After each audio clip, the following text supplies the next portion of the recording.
सिंध में 24 कलाकनि दौरान कातिल कोरोना वधीक 17 ॼणनि जूं हयातियूं गिड़काए वई। 2458 नवां केस बि ज़ाहिर थिया आहिनि। वॾे वज़ीर मुराद अली शाह अवाम खे SOPs ते अमल दरामद जी हिदायत कंदे चयो आहे त अवाम गैर ज़रूरी घरनि खां ॿाहिरि न निकिरे। वॾे वज़ीर मुराद अली शाह कोरोना सूरत-हाल बाबति पंहिंजे जारी कयल वीडियो बयान में चयो आहे त सिंध में 24 कलाकनि दौरान कोरोना वायरस जे वधीक 17 मरीज़ फोत थी विया आहिनि।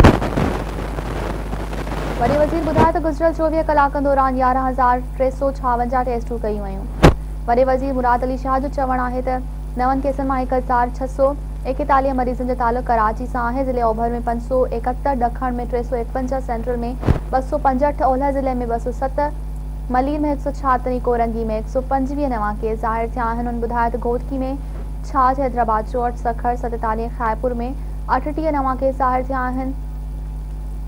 नौशरा फिरोज़ में 4 नवनि केसनि जी तस्दीक थी आहे, जंहिंजो मोहम्मद खान में 3 ऐं उमरकोट में वधीक 2 केस साम्हूं आया। मुराद अली शाह चयो त 24 कलाक दौरान 1066 मरीज़ हयातियाब थी चुका आहिनि। मुराद अली शाह चयो त हिन वक़्तु 25,350 मरीज़ इलाज हेठां आहिनि, जिन मां 23,350 ॼणा घरनि में आइसोलेट आहिनि, 79 ॼणा आइसोलेशन मर्कज़नि ऐं 1,656 ॼणा मुख़्तलिफ़ अस्पतालनि में इलाज हेठां आहिनि।